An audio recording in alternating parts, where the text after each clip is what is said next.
ስለዚህ አቡነ ተክለ ሃይማኖት አንዴ ነው እግሩ የተቆረጠው፣ አንዴ ነው ደሙ የፈሰሰው ማለት ነው አይደል? እኔ እስከማውቀው አንዴ ነው። ሁለቴ እግሩ ሊቆረጥ ይችላል። አንዴ አልኩኝ ኤርሚ፣ አንዴ አልኩኝ። አንዴ ነው። እሺ የአቡነ ተክለ ሃይማኖት እግሩ አንዴ ሲቆረጥ አንዴ ደሙ ፈሷል። ቤተክርስቲያኒቱ ግን እግሩ በድጋሚ በተቆረጠ ጊዜ ደሙ ፈሷል ብላ ትላለች። ስዕሉ ሲቆረጥ ደሙ ፈሷል ብላ ትላለች። አሌፍ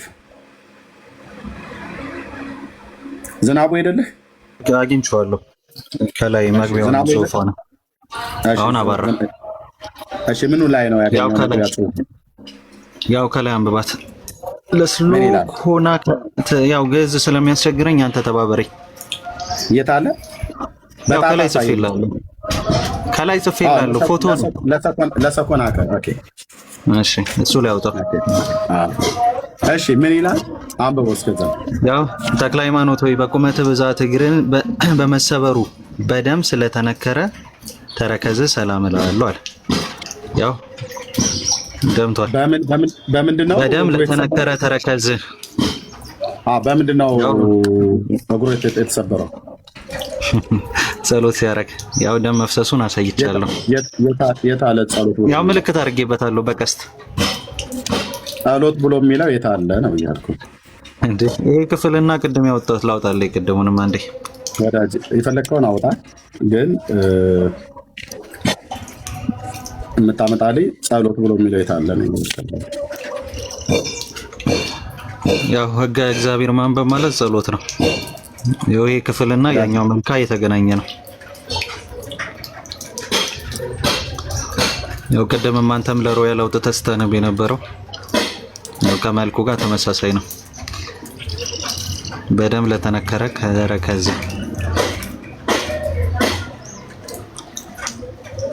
ኤርሚ የተሳሳትኩት ነገር አለ? ደም አልፈሰሰውም ይላል። እቺ ምን ደብሎ የሚለው እስቴት አለ? ያው አንበው። ተክለ ሃይማኖት ሆይ በቁመት ብዛት እግር በመሰበሩ በደም ለተነከረ ተረከዝ ሰላም እልሃለሁ። ኦኬ እሺ ልብ በሉ። በጸሎት አይልም። የተለያየ ከሆነ ትልቁ ላድርገውና አሳይ። ኦኬ እሺ አንደኛ ሲጸልዩ አይልም። አሁን ሲጸልይ ብሎ የሚለውን ክፍል አምጣ ያልኩት እሱ አላመጣም። ኦኬ ለሰኮናከ 43ኛው ቁጥር ላይ ማለት ነው። ያው ተክለ ሃይማኖት በቁመት ብዛት እግርህ በመሰበሩ በደም ለተነገረ ሰኮና ሰላም እላለሁ ነው ብሎ የሚለው። ያው ለተነከረ ያንተ በደም ምላለ ይላል። በደም ለተነከረ ተረከዝ ሰኮና ማለት ተረከዝ ነው አይደል ኤርሚ? ግዴለም። ስለዚህ ተመሳሳይ ነው ወይ? ሁለታችንን አንድ ላይ አድርገውና አሳየ። እኔ ልዩነት ካለው በደም ምን ላለ? ኦኬ እሺ ቆይ እንደዚህ ላድርገው። ኦኬ ቆይ አንዴ ጠብቀኝ። ግሬዱን ልቀይረው። ኦኬ እንደዚህ ላድርገው። እንደዚህ ኦኬ። ከዛ አንተ እንደዚህ እሱን ቀይሩት። እሱን ከኔ ጎን አድርጉት። ሲያንዳችሁ ወንድምነት እሱን ከኔ ጎን አድርገው።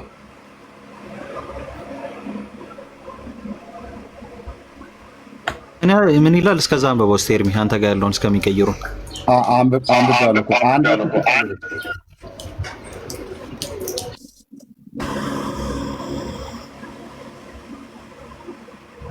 ሞዴሬተሮች አንዳችሁ አትቀይሩትም? አሌፍን እኔ ጋር ትልቁ ላይ አታርጉት። ለምን ወንድምነት ለምን ወጣ? የለሽም እንደ መቅዲ አንቺ ሙሉን የለ የለኝም። ሙሉ ስልጣን ኧረ ሙሉ ነሽ ሙሉ አይደለም።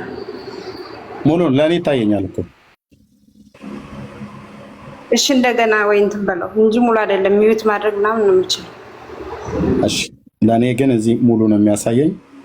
ኦኬ ቀይረውታል። እሺ ቴንኪው። ኦኬ ቀይረውታል። እሺ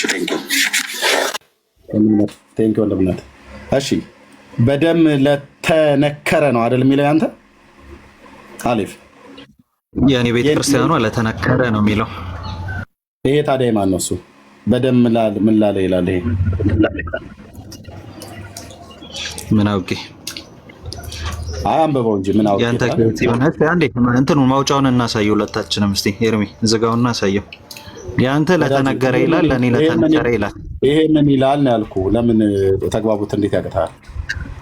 ያንተ ለተነገረ ይላል። አነበብኩልህ እኮ ለኔ ለተነገረ በተነገረ የቃላት ግድፈት ነው ገና የቃላት ግድፈት። አዎ የቃላት ግድፈት ሊሆን ይችላል። እንደዛ ነው እኔ በቀነት መረዳ ማለት ነው። እሺ በደም ለተነከረ ሰኮና ሰላም እላለሁ ብሎ አለው ማለት ነው። በደም የተነከረው ሰኮናው እግሩ በደም የተነከረው ምን ሲሆን ነው? ሲጸልይ ነው ወይስ ምን ሲያደርግ ነው? እሱን ደግሞ ላሳይ። ሲጸልይ የት አለ ሲጸልይ ብሎ ነው? ይሄው እዚህ ላይ ሕገ እግዚአብሔርን ሲያነብ መቼስ ሁለቴ እግሩ ተሰበረ ትለኝም አይደለ ኤርሚ? እኔ ምን እየጠየቅኩ ነው? ሲጸልይ ብሎ የሚለውን አሳይም ብዬ ስለው ሕገ እግዚአብሔርን ሲያነብ አለ። ተበበሉ ሲጸልይ የሚል ክፍል ከየት አመጣህ አንተ? እዚህ ጋር ሕገ እግዚአብሔር ማንበብ ማለት ጸሎት ማለት ነው። የት አለ? የቱ ጋር ነው ሕገ እግዚአብሔር ማንበብ ማለት ጸሎት ነው ብሎ የሚል? ማን ነው እንደዛ የፈታው? አንብበው። ሕገ እግዚአብሔር ማንበብ ጸሎት አይደለም የምትል ከሆነ ሕገ እግዚአብሔር ማንበብ ማለት ጸሎት ማንበብ ነው። እሺ ማን ነው እንደዛ ያለው እኮ ነው ብዬ ማስረጃ አስተይ። ሕገ እግዚአብሔር ማንበብ ጸሎት አይደለም? ማስረጃ አስተኝ እኮ ነው። እሺ አይደለም በለኝ አንተ። ማስረጃ አስተኝ። ልክ አይደለም ስትለኝ እሰጥሃለሁ። ማስረጃ ስጠኝ። የመጨረሻ ነው የምጠይቀህ።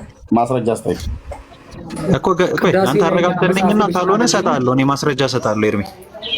እሺ መጽሐፍ ቅዱስ ማስረጃ ስጠኝ። ሮያል አትግባ። ቴንክ ዩ ሮያል አትግባ። ይሄንን ባህሪን እኔም ብዙ ወንድሞችም አልወደዱትም ሮያል።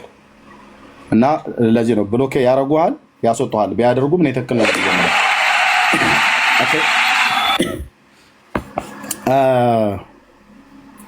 እዚህ ጋር ሲጸልይ ብሎ የሚል ክፍል የለም። ልብ በሉ። ሕገ እግዚአብሔርን ሲያነብ ነው የሚለው። ያው እሱም ያወጣው እኔም እሱ እንደውም ፒዲኤፍ ነው ያወጣው፣ እኔ ግን ሃርድ ኮፒ ነው ያወጣሁት ማለት ነው። ገድሉን እኔ ያስኩት እሱም ይዞታል። እኔ ጋር አንተ ጋር ለውጥ ስላለ ኢትስ ኦኬ ኖርማል፣ ችግር የለውም። ሃርድ ኮፒ ስላልሆነ ብዬ አልልህም፣ ችግር የለውም። ፒዲኤፍ ያስከው ከዚህ ጋር ተመሳሳይነት ስላለው ችግር የለውም ማለት ነው። ሲጸልይ ግን ብሎ የሚል እዚህ ክፍል ላይ የለውም። ሕገ እግዚአብሔርን በማንበብ ነው እግሩ የተሰበረው እንጂ ለእናንተ ስለኛ ሲል ሲጸልይ ነው ብሎ የሚል ቤተክርስቲያኒቱ በተለምዶ የምታወራው ህዝቡ የሚያውቀው ግን የለም ማለት ነው። ኦኬ ይሄ እንዲሆኖ ሳለ ቅድም መልኩ ላይ ለሰኮናከ በዚህ በተነበበው ላይ በደም ለተነገረው ብሎ የሚለው የኮምፒውተር ኤረር ስህተት ሊሆን ስለሚችል እንደዛ ነው ያስቤ በቅንነት ለተነገረው ሳይሆን በደም ለተነከረው ነው የሚያስኬደው። አማርኛው እንደዛ በደም ለተነገረው አይባልም፣ ራሱ በአረፍተ ነገር አጻጻፍም በደም ተነከረ ግን ይባላል። ሰኮናው ማለት ነው እግሩ። ኦኬ ይሄ ደግሞ በደም የተነከረው ሰኮናው እግሩ ማለት ነው። ሕገ እግዚአብሔርን ሲያነብ እንጂ ሲጸልይ አይደለም። ኦኬ ሲጸልይ ነው ብሎ የሚል የለም፣ አላሳያችሁም። ቆይ አንዴ አሌፍ ሲጸልይ ነው ብሎ የሚል ሲጸልይ ነው ብሎ የሚል አላሳያችሁንም። ችግር የለውም። ሲጸልይ ነው ብለን እንያዝላችሁ። ሲጸልይ ነው አይደል እግሩ የተቆረጠው? አንተ እንዳልከው ሳይሆን ለምን ተቆረጠ የሚል ጥያቄ ነው የጠየቀው። ይኸው ለምን እንደተቆረጠ ማስረጃ አሳይቻለሁ። ኦኬ ልጨርስ። ለምን ተቆረጠ የሚል ጥያቄ ነው የጠየቀው። እሱን አሳይቻለሁ። ልጨርስ ብራዘር። ስለዚህ ሲጸልይ እግሩ ተቆረጠ። ሲጸልይ የሚል ቃል የለም። ልብ በሉ። ሲጸልይ የሚል ቃል የለም። ሕገ እግዚአብሔርን ሲያነብ ነው እግሩ ተቆረጠ ብሎ የሚለው። በሚጸልይበት ሰዓት ላይ ነው እግሩ ሲቆረጥ ደሙ የፈሰሰው አይደል? በደም ለተነከረው ሰኮና ብሎ ያለው። መልስልኝ እንጂ ወንድማችን። ኔትወርክ ተቋርጦብኝ ነበር፣ ይቅርታ ጠይቀኝ ደግሞ። በደም ለተነከረው ብሎ የሚለው ሲጸልይ ነው አይደል? በደም የተነከረው እግሩ ሲጸልይ እግሩ ተቆረጠ፣ በደም ተነከረ። እሱን ደም ደምቶ ነበር አልከኝ። እሱን ያሳየው ለጠየቀኝ ጥያቄ። ስለዚህ አቡነ ተክለ ሃይማኖት አንዴ ነው እግሩ የተቆረጠው፣ አንዴ ነው ደሙ የፈሰሰው ማለት ነው አይደል? እኔ እስከማውቀው አንዴ ነው። ሁለቴ እግሩ ሊቆረጥ ይችላል። ሊቆረጥ ይችላል። እኔ እስከማውቀው ግን አንዴ ነው። የአንድ ሰው እግር ሁለቴ ሊቆረጥ ይችላል፣ ሁለት እግር ስላለው። በድጋሚ እኔ እስከማውቀው ግን አንድ እግራቸው ነው የተቆረጠው። እኔ እስከማውቀው አንድ እግራቸው ነው የተቆረጠው። የአቡነ ተክለ ሃይማኖት እግሩ ስንት ጊዜ ነው የተቆረጠው? አንዴ አልኩኝ ኤርሚ፣ አንዴ አልኩኝ። አንዴ። እሺ የአቡነ ተክለ ሃይማኖት እግሩ አንዴ ሲቆረጥ አንዴ ደሙ ፈሷል። ቤተክርስቲያኒቱ ግን እግሩ በድጋሚ በተቆረጠ ጊዜ ደሙ ፈሷል ብላ ትላለች። ስዕሉ ሲቆረጥ ደሙ ፈሷል ብላ ትላለች። ቶሎ የሚለው መጽሐፍ ስጠኝና ደግሞ እሱን አንብበን እናወራበታለን። ኦኬ ቴንክ ዩ። እስቲ ያሳየን። በድጋሚ እየሰማችሁ እኔ እስከማውቀው ድረስ ነው እያልኩኝ ያለው ኤርሚ፣ በገድሉ መሰረት ችግር የለውም።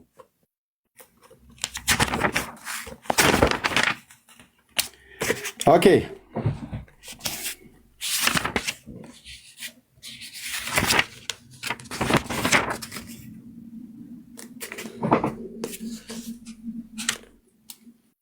ኦኬ በዚህ ክፍል ላይ ታምር 2 ገጽ 328 ታምር 2 ላይ ይታያል። ትልቁ ላይ ልሁን እኔ እንደዚህ ልቀይ። እሺ ይታያል። ኤርሚ እስቲ መጽሐፉን ከቨር ፔጁና ምን እንደሚል አሳየኝ። ቆይ እንደዚህ ልቀይረው ትልቁ ላይ እንዲሆን። ኦኬ እሺ ያው ገድለ ቅዱስ አቡነ እጨጌ ዮሐንስ ዘጸገሮ አይተዋል። አሊፍ ቻለው እንትኑን አሳታሚውን ብታሳየኝ ደስ ይለኛል ኤርሚዬ። አላስቸገርኩም። ማህተም ሙሉ አለበት። ይኸው በኢትዮጵያ ኦርቶዶክስ ተዋሕዶ ቤተክርስቲያን በሰሜን ሸዋ አህጉረ ስብከት በቀውት ወረዳ የጠገሮ አቡነ እጨጌ ዮሐንስ ቤተክርስቲያን ህንፃ አሰሪ ንዑስ ኮሚቴ ጽሕፈት ቤት የገዳሙ ማለት ነው። እሺ 2000 ስንት ይላል ኤርሚ? 2011። እሺ ቀጥል።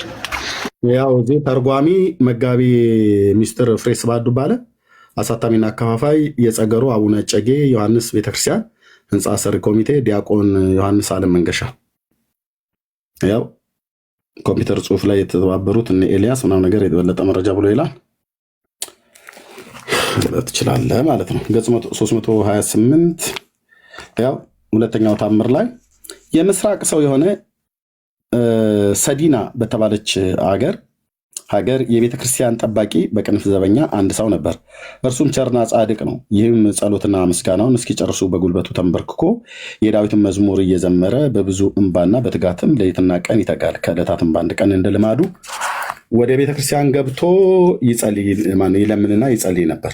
ይታያል አይደል አሌፍ? ይታያል። እየሰማሁ ነው። ተከታተል። ቤተክርስቲያን ውስጥም የጻድቃን የሰማዕታት ስዕሎች አሉ። አንድ ሰውም ዕጣን መብራት ይዞ ከሩቅ አገር ወደዚያች ቤተክርስቲያን መጣ። በመንፈሳዊ ሰላምታና በብዙ ትጋትም ተሳለማት። ጸሎቱንም ሲጨርስ ያይ ዘንድ ወደ ስዕሉ ተመለሰ።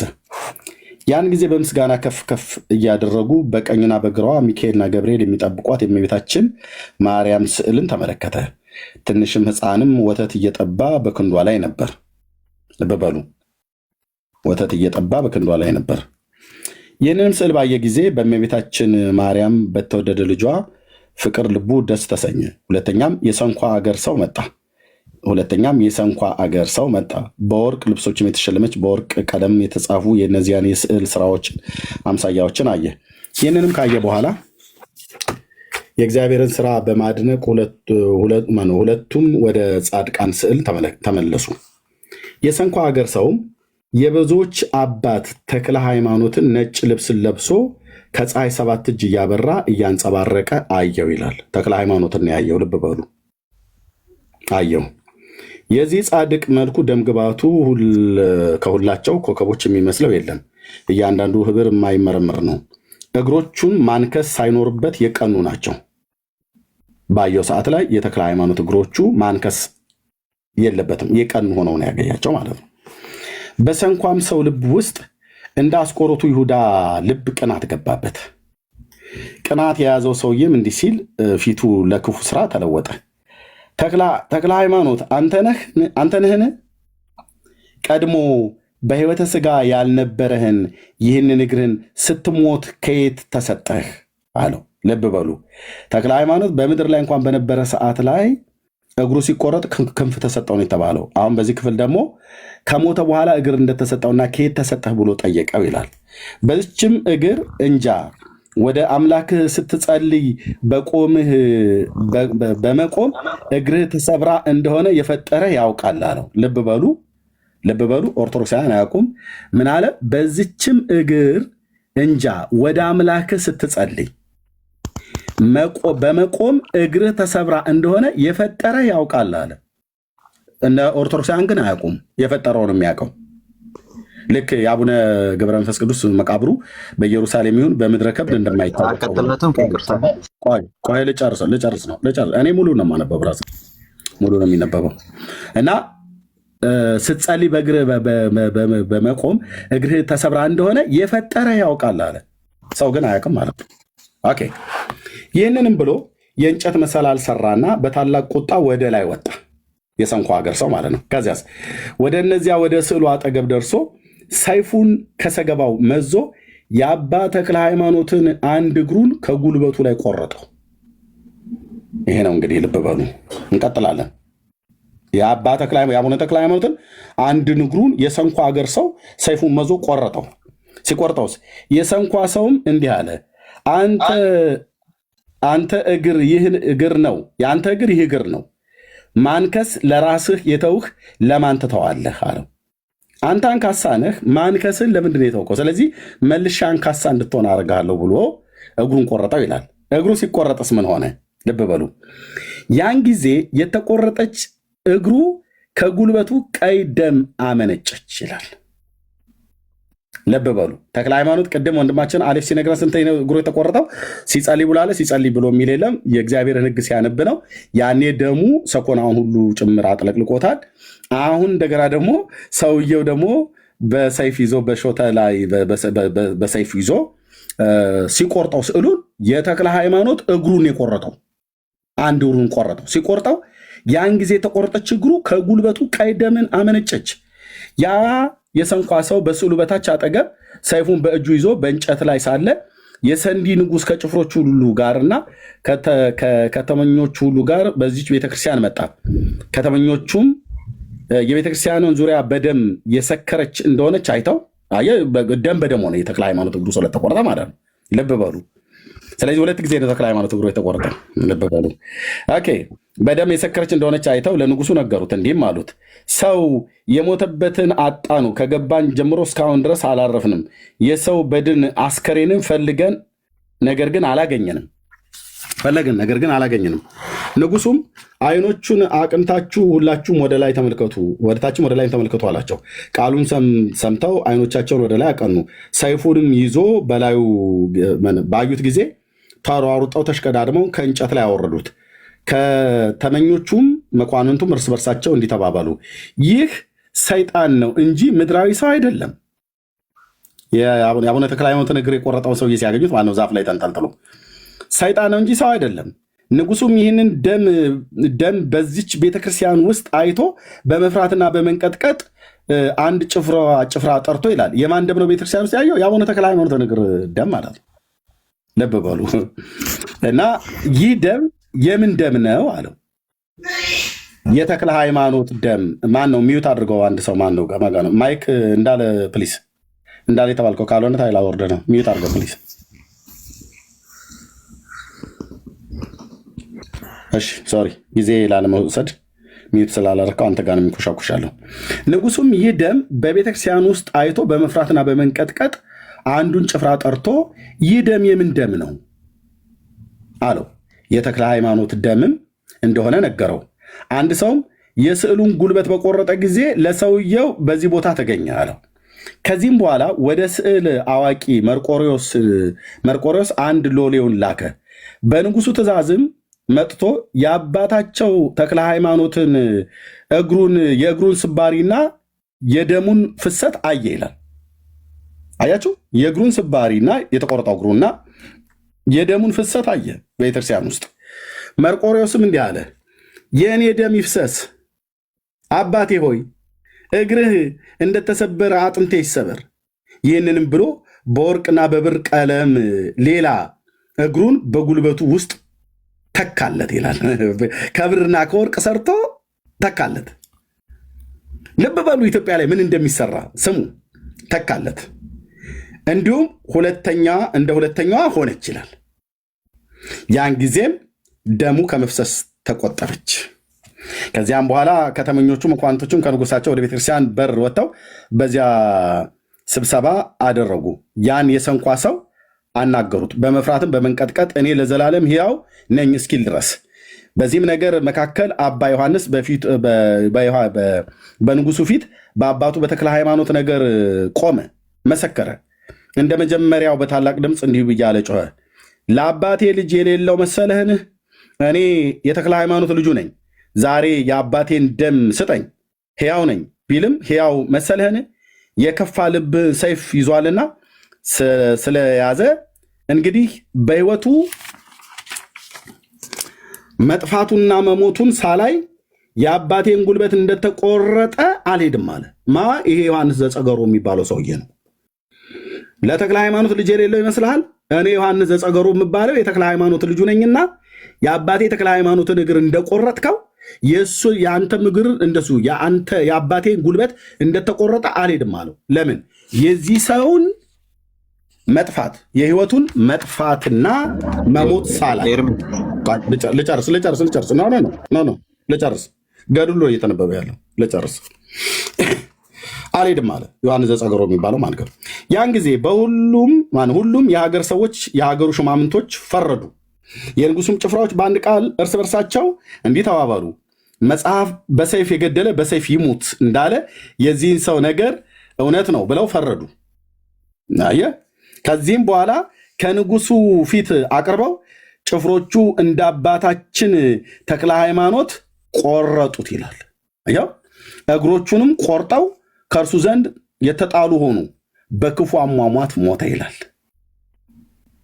የአቡነ ተክለ ሃይማኖትን እግር የቆረጠውን ሰውዬ እግሩን ቆረጡት።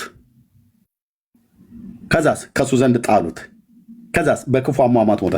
ከዚህም በኋላ ታላቅ ደስታ ተደስቶ ዮሐንስ ዘጸገሮ የሚባለው ታላቅ ደስታ ተደስቶ አባታችን ከተመኞችን ሁሉ ከንጉሱ ጋር ባረካቸው። ዳግመኛ ወደ የቤተክርስቲያኑን ዘበኛ አስጠርቶ በስራዎች ሁሉ ከንጉሱ ጋር አስተዋወቀው። የቤተክርስቲያን በር ይጠብቅ ዘንድ ምግቡንም ልብሱንም ሰራለት። ከዛስ የዚችም ሀገር ሰዎች ይህ የአባታቸው የዮሐንስን የልቡን ጭካኔ አይተው ዮሐንስ ዘጸገሮ የተባለው ልቡ ጨካኝ ነው። የሰው እግር እንዲቆረጥ አድርጓል። እሱም ገሏል። በአረመኔያዊ አካሄድ ገለዋል። ሰውን ጨፍጭፎ ማለት ነው። አደነቁ። የዮሐንስን የልቡን ጭካኔ አይተው አደነቁ። የልደቱ በዓልና እረፍቱ ቀንም እንደዚሁ ፍልሰቱም እግዚአብሔር እያመሰገኑ አከበሩ። እርሱም ወደ ሰማይ ያረገ ተክለ ሃይማኖት ማለት ነው። ልመናውም በረከቱም እና አለቀ ማለት ነው። ኦኬ የአቡነ ተክለ ሃይማኖት እግሩ ልቀጥል። መጸላሎቱ ምን ሆነ የቆረጠው ሰውየው? እግሩ እኮ የምኑ ነገር ተክለ ሃይማኖትን በአካል አግኝቷቸው ወይስ ስዕሉን? በአካል አግኝቷቸው ወይስ ስዕሉን?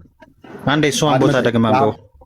ይኸው ወደዚያም ወደ ስዕሉ አጠገብ ደርሶ ሰይፉን ከሰገባው መዞ የአባ ተክለ ሃይማኖትን እግሩን ከጉልበቱ ቆረጠው ይላል። እግሩን የቆረጠው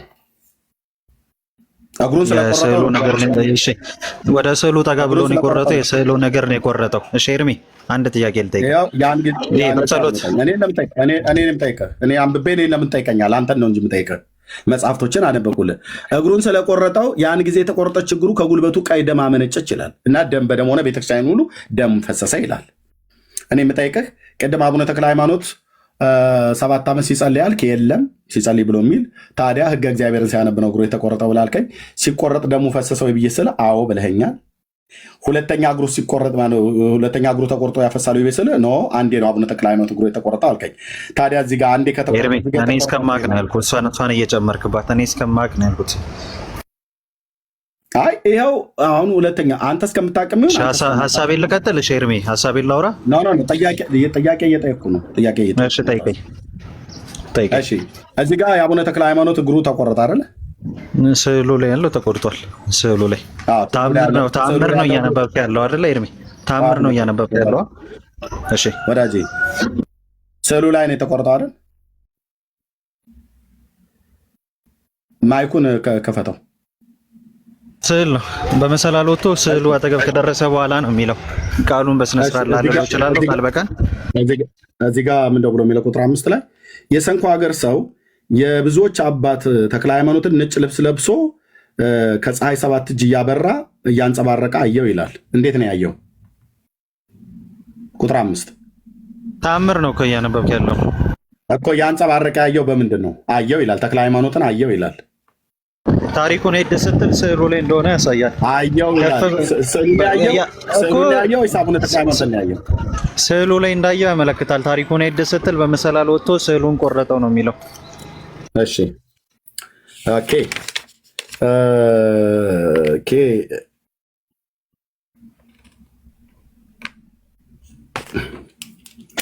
የልደቱ በዓልና የእረፍቱን ቀን እንደዚሁም ፍልሰቱ የእግዚአብሔርን እያመሰገነ አከበሩት ይላል። እርሱም ወደ ሰማይ ያረገ ብሎ የሚለው ማን ነው? ወደ ሰማይ ያረገው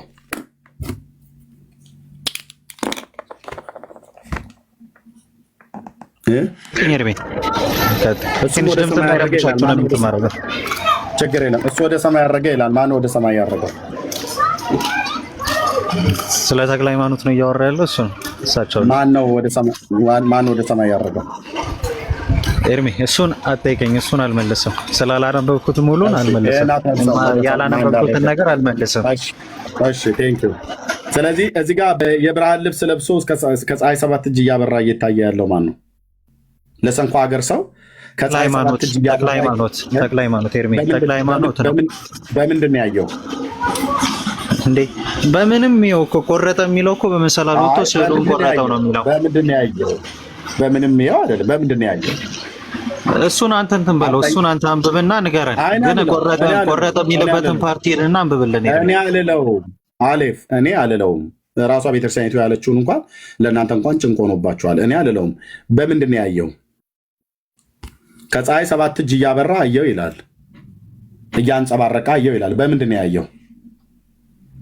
ተአምር ነው እያነበብክ ያለው። በተአምር ነው ያያቸው። ግን ቆረጠ የሚለው ስዕሉ ነው። ቆረጠ የሚለው እሺ፣ በተአምር ነው ያየው አይደል? ኦኬ ጥሩ።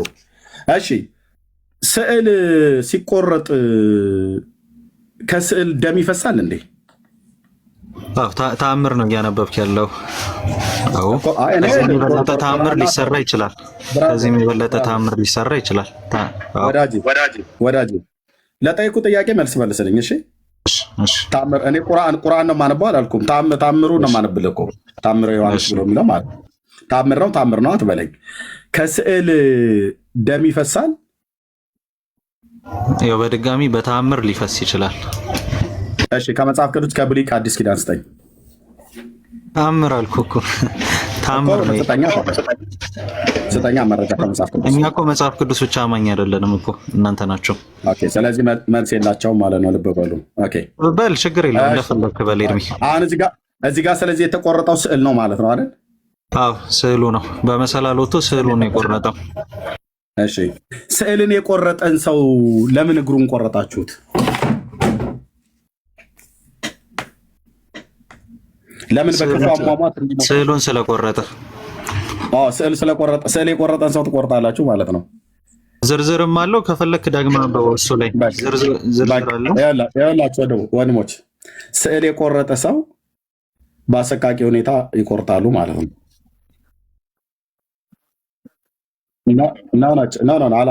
አላነብም። ይህንኑም አነበብኩልህ። ጥሩ ፍርደ ገምድል መልስ ሰጥተህናል። እጅግሩ የማይገናኝ ማለት ነው። ምን አለን መጨረሻ ላይ? ስዕል የቆረጠ ሰው እግሩን እንቆርጠዋለን፣ ስዕል የቆረጠ ሰው አንገቱን እንቆርጠዋለን። አሌፍ ወንድማችን፣ እኛ ኦርቶዶክሳውያን እንደዚህ ነን። ስዕል የቆረጠ ሰው አንገት እንቆርጣለን፣ ስዕል የቆረጠ ሰው ኔትወርክ እያስቸገረኝ ነው። ተቋርጬ ነበር። ችግር የለም በቃ ጨርሰናል። ስዕል የቆረጠ ሰው እግር ይቆርጣሉ። ግን ስዕል ደም አለ ወይ ብሎ ሲል አዎ አለ። መረጃ አምጡ። የለንም። ሰውየውን ተክለ ሃይማኖትን በምንድን ነው ያየው? በስዕል አለ። እዚህ ጋር ግን ምን አለ? ከፀሐይ 7 እጅ እያበራ እያንጸባረቀ አየው አለ። ስዕል ደም ይወጣዋል ወይ? አይወጣውም። ኦኬ ልብ በሉ።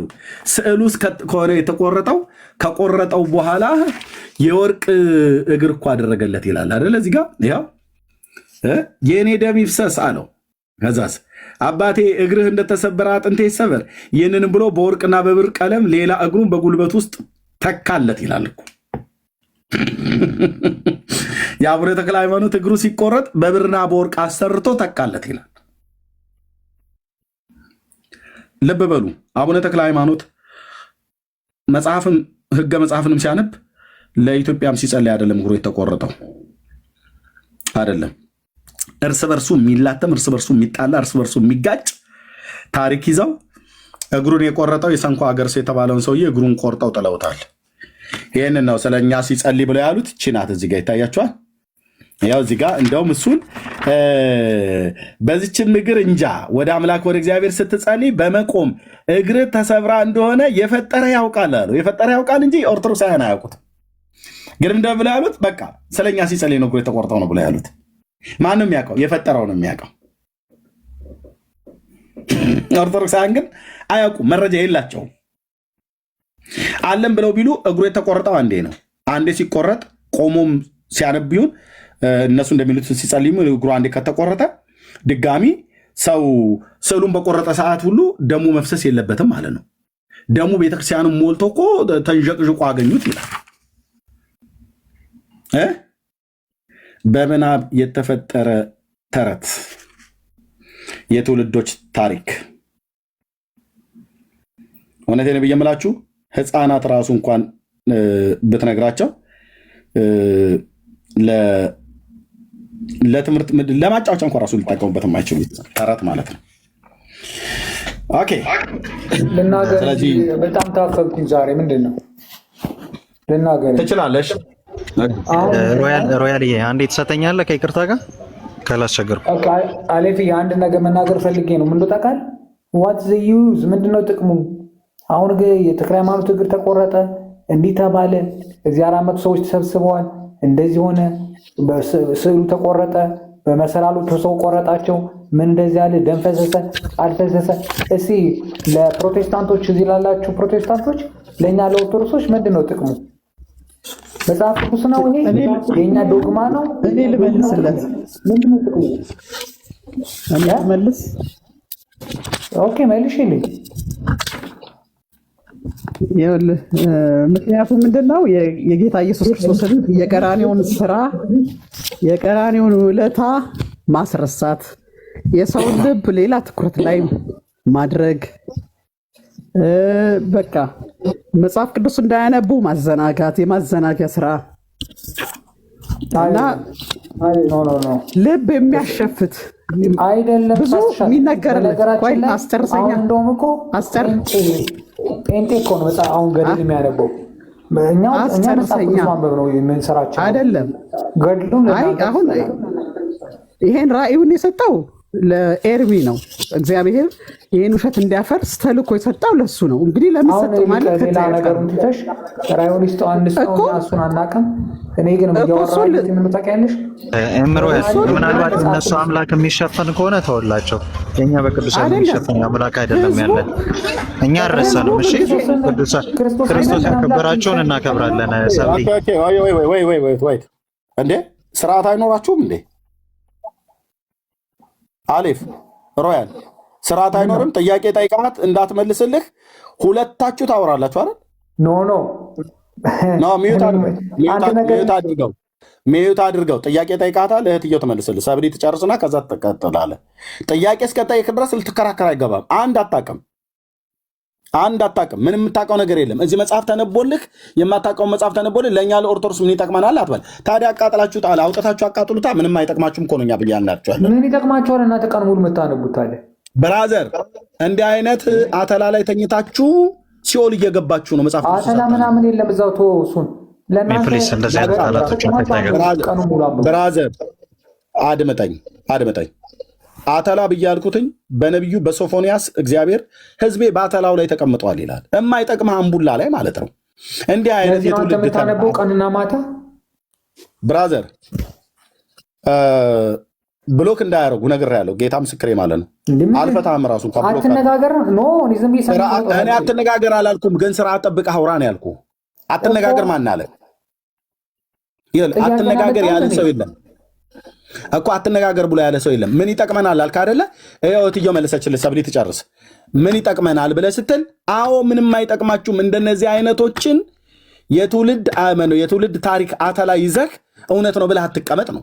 የተክለ ሃይማኖት እግሩ ተቆረጠ አልተቆረጠ ምን ይጠቅምሃል አንተ? ምንም አይጠቅምም። አንዳች ታዲያ ለምን ታነቡታላችሁ? እናንተ እኮ ነው ጥያቄ። ኦኬ እናንተ ተክለ ሃይማኖት ኢየሱስ ያድናል ብለን ስንል ተክለ ሃይማኖት ለኛ ሲል 7 ዓመት እግሩ ተቆረጠ እያላችሁ የምትሉት ወደ ወንጌል እውነት እንዳይመጡ ትውልድን አሳውራችሁበት የያዛችሁት ስለሆነ ይሄ ግርዶሽ ካልተነሳ ሰው ወደ መጽሐፍ ቅዱስ እውነት አይመጣም ማለት ነው።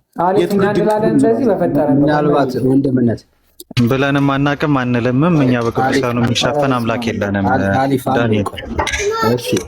ቤተክርስቲያኒቷ ለምን እንደምታነቡ አይ ቲንክ ቴዳይ ተአምርን 20 አንብብልን እያለ ነውና እሺ ኤርሚ የአሁኑ ማጠቃለያ ልስጥና እኔ ልውጣ ወይ ከዛን ተአምር አያን ትቀጥላላችሁ። አይ ዳኒ ይሄንን ሳንጨርስ ወደ ሌላ እንሂድ ማለት ፊራ አይደለም።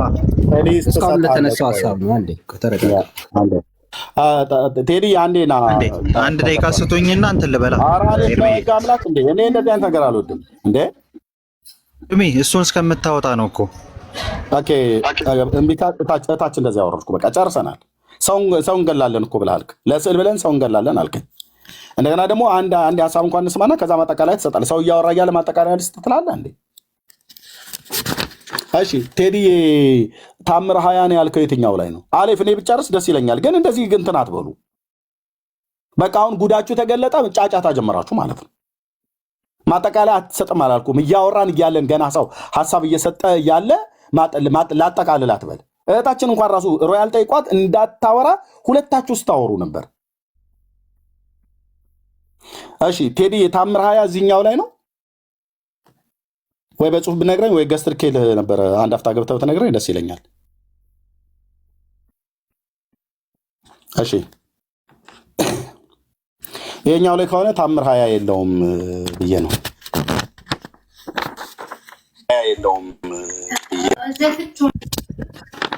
ቴሪ የጌታ ጸጋና ሰላም ይብዛላችሁ ሁላችሁንም በክርስቶስ ኢየሱስም ሰላም ብያለሁ።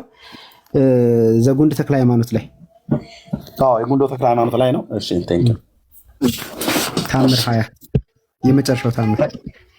እሺ የጉንዶ ተክለ ሃይማኖት ኦኬ ትንሽ ፈገግ እንድንና ኦኬ ያው በሁለት እጅ አማት ብትጀምር ጥሩ ነው። በሁለት እጅ ርዕሱን ስታየው ገና ከታች ያላችሁ ለማማር ልጄን ነግራት አንድ ጊዜ በአንደኛው ክፍለ ዘመን የኬጂ ተማሪዎች ናቸው አለችኝ። እናንተን ድምፅ አሰምቻት ማለት ነው። የኬጂ ተማሪዎች የኬጂ ተማሪዎች ነን። የኬጂ ተማሪዎች ነን። እሺ የጉንዶ ተክለ ሃይማኖት የመጨረሻው እስከ ማዕዜኑ ስለሚባል ሰይጣን እስከ ማዕዜኑ ስለሚባል ሰይጣን አይደል? በል እንግዲህ በስማን ብለህ ጀምር። እሺ እስከ ማዕዜኑ ስለሚባለው ሰይጣን የተደረገ ታምር። ኦኬ ሄጎ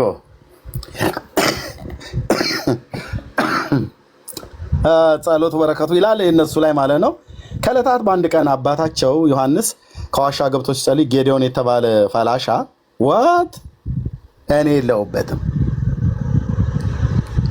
እኔ የለሁበትም ወደ ኢራን የሚወረወር ሚሳኤል ወደ ኢትዮጵያ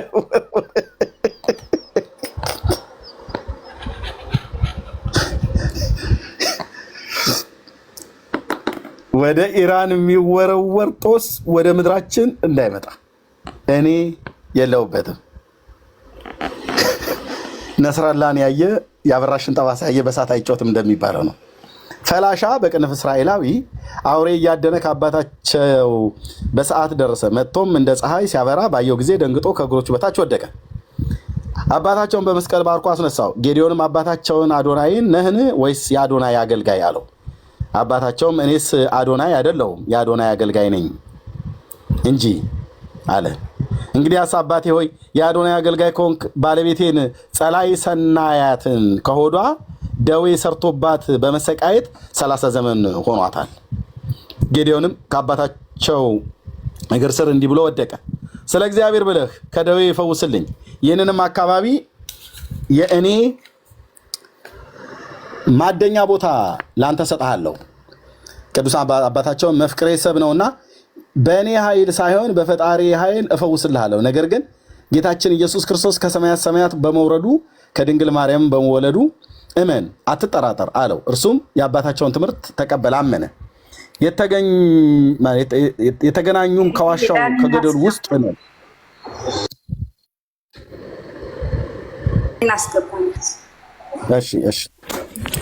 ኦኬ።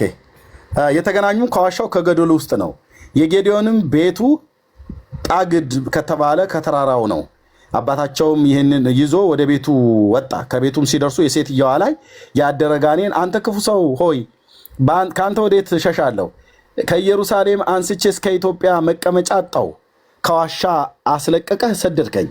አሁንም ደግሞ ከዚህ ተሸሽጌ ብቀመጥ መጣህብኝ ብሎ ሴትየዋን በቁመቷ ልክ አንዘርግቶ ጥሏት ለቀቀ። ወዲያውኑም ቅዱስ አባታቸው ዮሐንስም አንተ እርኩስ መንፈስ ከዚህ ሴት ውጣ ብሎ ሴትዮዋን ሲባርካት 4 ቀንድ ያለው እንደ ልጅ ተወለደ። ከሆዷ 30 ዘመን ስለተቀመጠ ሸብቶ ጥርስ አውጥቶ ተወልዷል። አይኑም 4 ነው። እግዚኦ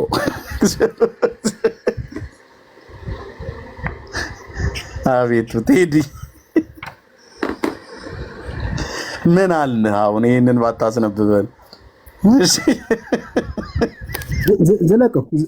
ዘለቀው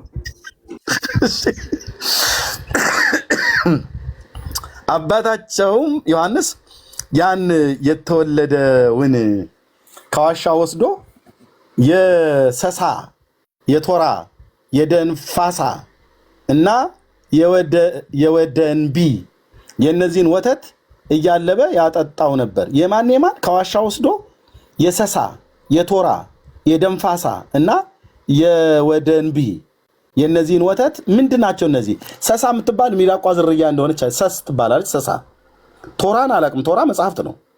ደንፋሳ ምንድን ነው አላቅም። የወደንቢ አላቅም። እንግዲህ እናንተ የምታውቁት ሰሜን አካባቢ ላይ የምታውቁ ካለ እሺ። ወተት እያለበ እያጠጣው ነበር። የሚያጠጣውም ጋን ከማድጋ እየጠጣ ጋኔን ስለሆነ አልጠቀመውም። ጋኔኑን ነው የሚያጠጣው። እግዚኦ አልጠቀመውም እያለ በአባታቸው በዮሐንስ ላይ እንደ ልጅ ያጉተመትም ያጉረመርም ነበር። ሰይጣኑ ማለት ነው። ደንፋሳ ጠጥቶ በእንደዚህ ያለ ሁኔታ በአባታቸው አደገ። ባደገም ጊዜ አባታቸው ገዳሙን ሲመሰርት ያስቆፍረው ነበር። ሰይጣኑን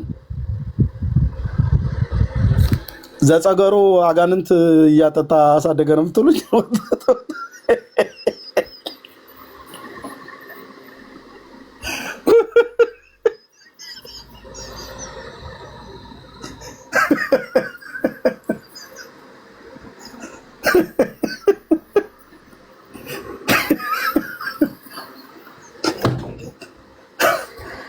ኧረ ጌታ ሆይና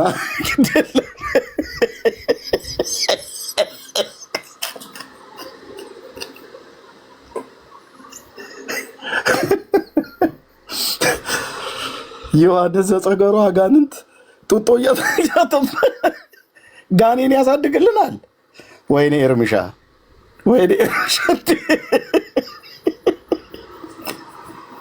ልብ በሉ።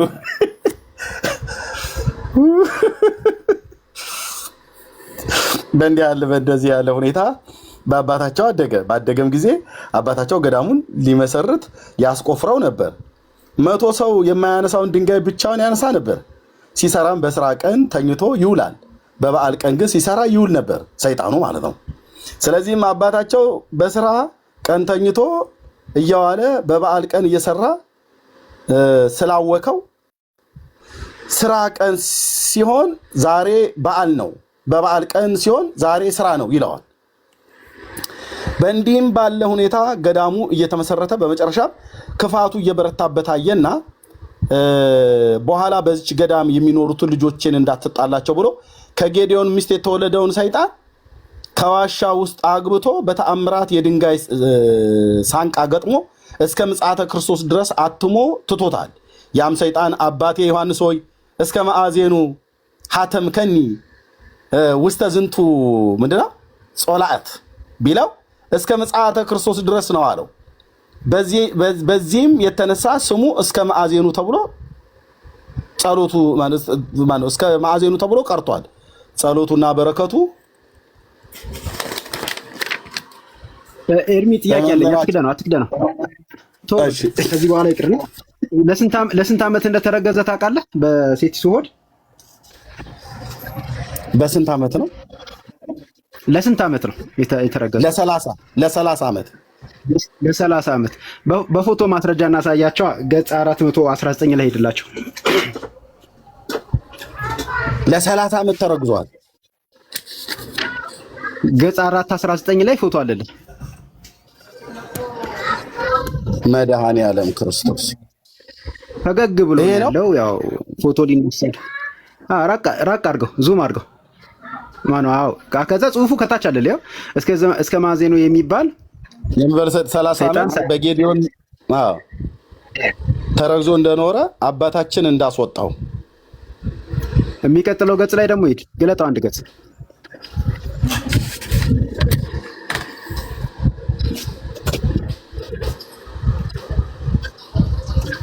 አባታቸው ዮሐንስ ገዳሙን ሲመሰርት እስከ ማዕዜኑ የሚባል ሰይጣን ሲያሰራው እንደነበረ ይሄው እዚህ ጋር እያስቆፈረው ዋት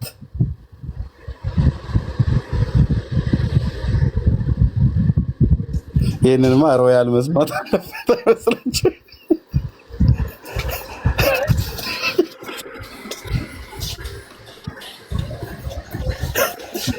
በጡጦ አጋንንት እያጠቡ የሚያሳድጉ ጉዶች አሁን በምን ሞራላችሁ ነው ጴንጤ ልትናገሩት መጣችሁ? ወንድምነት እዚህ ላይ የምትሰጠን አስተያየት ካለ እስኪ ሰፋ አድርገህ አንቦርቀቀህ የሚሆን ሂድበት። ዳንዬ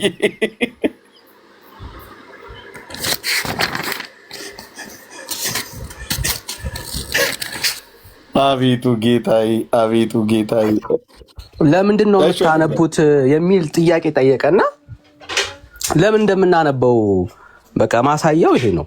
ቴንኪ ወንድሞች፣ የምናነብበት ምክንያት ይሄ ነው። ተመችቶን አይደለም፣ ለኛ ህይወት እንደማይሰጥ እናውቃለን።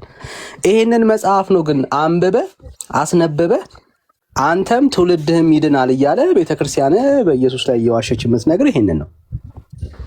ሰው ይድናል ትላለች፣ ይሄንን መጽሐፍ ማለት ነው። እኛ ቤት እናንተ ጋር ስለማይነበብ ነው እዚህ የሚነበብልን። አየህ፣ አንተ ካነበብከው ይህንን መጽሐፍ ካስነበብከው፣ ካሳተምከው፣ ካጻፍከው ህይወት ታገኛለች ያለች ቤተክርስቲያን ናት።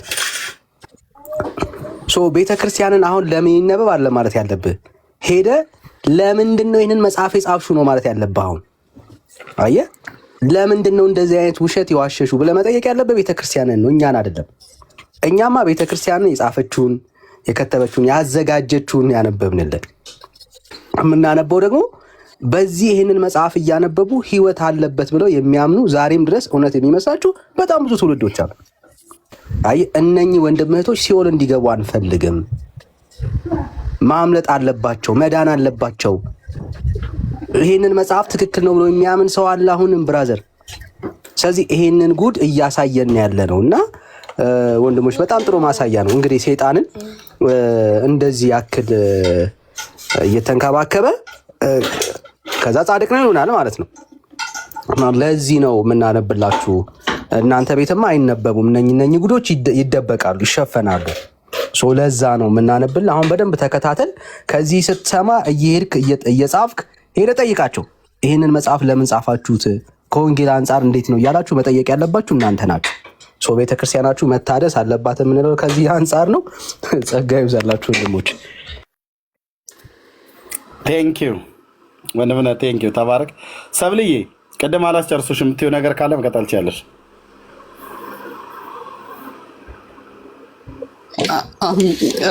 እኔ ልመልስለት የነበረው ጌታ ኢየሱስ ክርስቶስ ስንት የሚተረክለት አምላክ እያለ ስንት ተነግሮለት ያላለቀ ታሪክ እያለው መንገድ እውነት የሆነ ዋናውን ትተው የሰው ትኩረት በቃ የዘላለም ሕይወት የሆነውን አዳኝ በመሸፈን ብዙ የሚተረክለትን የቀራኒውን ባለውለታ እንዳይወራለት በማድረግ መንገድ ማሳት፣ አይምሮን ቢዚ ማድረግ፣ ለሚድኑ እንቅፋት መፍጠር፣ በር ላይ ቆመው በቃ ወይ ያገቡ ወይ ያስገቡ፣ ውሸት ተረት በማይመስል ነገር 16 እግር ቢኖረው 7 ዓመት አይደለም 1000 ዓመት ቆሞ ቢጸልይ ምንም እኮ ከጌታ ኢየሱስ ክርስቶስ ከዋናው በላይ ሊተረክለት አይገባም። ይሄ መንገድ የመዝጋት በነፃነት ልንኖር ክርስቶስ ነፃነት አወጣን። እንግዲህ ጸንታችሁ ቆሙ፣ እንደገና በባርነት ቀንበር አትያዙ። ክርስቶስ ነው ነፃ አውጩ። ነፃ የሚያወጣውን ትተው ምንም የማይጠቅም በቃ ምንም ጥቅም የሌለው ዋናውን በመጋረድ የመሸፈን ስራ እና እኔ ለወገኖች አሁን የምለው ምንድን ነው፣ በዚህ ባለቀ ዘመን በዚህ በመጨረሻው ዘመን ጌታ ኢየሱስ ክርስቶስ መምጫው በደረሰበት ዘመን ቀን ሳይመሽባችሁ ቶሎ ንቁና ጠይቁ። ከተረት ጋር የግድ መተባበር የለብንም። ከውሸት ጋር የግድ መተባበር የለብንም። ተክለ ሃይማኖት አይደለም ማንም የምድር ነገስታት ቢሰበሰቡና የፈለገ ታሪክ ቢኖራቸው የፈለገ ተአምር ተሰራ ቢባል የሚያስደንቅ ነገር ቢሰራ የህይወት ጉዳይ ግን ዋናው ኢየሱስ ነው። በቃ ከኢየሱስ ክርስቶስ በላይ ሊወራለት የሚገባን ሰው ካለ ወይም አንድ የሆነ ነገር ካለ ይሄ መንገድ ለመዝጋት ነው። የሰው አይምሮውን ተወጥሯል። በቃ ከጌታ ኢየሱስ ክርስቶስ ላይ ልቡ አይምሮ የለም። በቃ የለም። ተነስቶ ወደ ሌላ ገድል ምናምን በሚባሉት ገድላቸው ታምር ሰሩ እንደዚህ ያደረጉ በሚባል ድንግል ማርያምን መርጧት ነው እግዚአብሔር አይደለ እንዴ? በሱ አምላክ ሰው ሆኖ እንዲወለድ የሆነው እግዚአብሔር ስለመረጣት ነው። እግዚአብሔር ስለመረጣት እንጂ እሷ አዳኝ ስለሆነች አይደለም። እሷ መንገድ ስለሆነች አይደለም። እሷ ህይወት ስለሆነች አይደለም። ዋናው ኢየሱስ ክርስቶስ ነው። ዋናውን የሚያዘናጋ የጠላት ስራ ነው። ንቁ ነው የምለው እኔ ለወገኖቼ። ይሄ ተረት ይብቃችሁ። ምክንያቱም እስካሁን ድረስ በህይወት ያለፉ ሰዎች አልፈዋል። ከእንግዲህ ግን ያለው ሰው መንቃት አለበት። ለዘላለም ንስሐ ገብተን ወይም ደግሞ ገሃነም ከገባን በኋላ ተመልሰን እድል ብናገኝበት አይደለም። የዘላለም ሞት ማለት አሁን ሁለት መንገድ አለ። ከሁለቱ መንገድ መርጠን የምንጓዘው በህይወት እያለን ነው። ስለዚህ እኔ አሁንም ለወገኖቼ የምተወው ይሄ ምንም የማይጠቅም በቃ መንገድ ዘጊ ነው። አይምሮንም ቢዚ በማድረግ ህዝቡ በቃ ተዘናግቷል። አሁን ምን እንደሚያደርግ እኔ ሰሞኑን ጥያቄ የሚፈጥርብኝ የሚሰግዱት ስግደት ሁሉ ይሄ መጽሐፍ ቅዱስ የሚደግፈው ነገር አይደለም። ኢየሱስ በጨረሰልን ነገር ላይ የግድ እኛ ሌላ ስራ መስራት የለብንም። በቃ እሱ በጨረሰው ስራ ማመን ብቻ እኮ ነው። ነፃ የምንወጣው በዚህ በማመን ብቻ ነው፣ በእምነት ብቻ ነው። ባንናገር ደግሞ ወደ አለብን ወንጌልን ለፍጥረት ሁሉ ለዓለም ሁሉ ሂዱ ስበኩ ተብሏል። ዝም ማለት ደግሞ አይቻልም። ለምን እንደምትሰብኩት ለምንድን ነው የምትናገሩት ለሚሉት እኔ መልስ ይሄ ነው። በቃ ግድ ነው።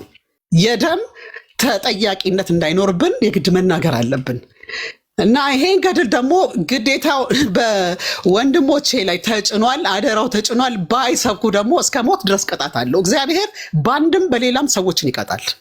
ስለዚህ መናገር ግድ ነው። እባካችሁ እኔ ለወገኖቼ የምለው ዛሬም ንቁ ነው። ተሸፍኗል። ኢየሱስ ተሸፍኖባቸዋል። ይሄ መገለጥ ያለበት ኢየሱስ እግዚአብሔር አንድያ ልጁን ለኛ የሰጠው ኢየሱስ ተሸፍኖባቸዋል። ይሄ ተረት ሌላ ነገሩን ታውትና ወደ ኢየሱስ ክርስቶስ ተመለሱ። እሱ ህይወት ነው፣ መንገድ ነው፣ እውነት ነው። ከሱ በቀር ሌላ ምንም የለም። በቃ ውሸት ነው። ሌላ ሁሉ የሚያዋጣው ኢየሱስ ነው። ትኩረታችን ወደ ኢየሱስ ሲሆን ምንድን ነው እሱ እየተሰራ ያለው? ንቁ ላለሁ እኔ ዘመኑ እያለቀ ነው። የጌታ መምጫ የዓለም ፍጻሜ እየተቃረበ ነው። ዛሬ ካልነቃን ዘላለማዊ ህይወታችን ዘላለማዊ ነገራችን ለዘላለም ይበላሻል። ሳይበላሽ እንንቃ ነው የምለው። ጌታ ይባርካችሁ። ተባረኪ ሰብልዬ። ድንቅ መልእክት። ይኸው ነው የሁላችንም መልእክት። እንደዚህ አይነት እጅግር የሌለው ተብሎ እንደሚባለው የባልቴቶች ድርሰት የባልቴቶች ወሬ እሱን የተነበበላችሁ እሱን እየሳማችሁ የዘመናችሁ ቁጥር አይለቅ። ወደ መጽሐፍ ቅዱስ እውነት ወደ እግዚአብሔር ቃል ኑ። በቃ ከድንግል የተወለደው የእግዚአብሔር ልጅ ኢየሱስ ክርስቶስ እኮ ሞተልህ። አይበቃም እንዴ ብራዘር?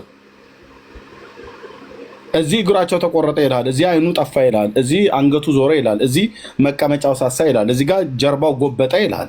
እንትና ጀርባው ጎበጠችልኝ፣ እንትና መቀመጫው ሳሳ፣ እንትና ፀጉሩ ተላጨ፣ እንትና ቅንድቡ ተነቀለ፣ እንትና እግሩ ተቆረጠ፣ እንትና አንጎሉ ፈሰሰ። ምን ይጠቅማል ብራዘር? አምላክ ሰው ቀራንዮ መስቀል ላይ ሞተ፣ አለቅ። አንዱ ስለ ሁሉ ሞተ፣ አለቅ። አንዱ ስለ ሁሉ ሞተ። በቃ ያን የሞተውን የእግዚአብሔር ልጅ የዳዊት ልጅ ኢየሱስ ክርስቶስን እመነው። በእኔ የሚያምን የዘላለም ሕይወት አለው ብሏል፣ አለቀ። በሌሎች ብታምንስ የዘላለም ሕይወት የለም። እና ይሄ ነው ብለን የምንለው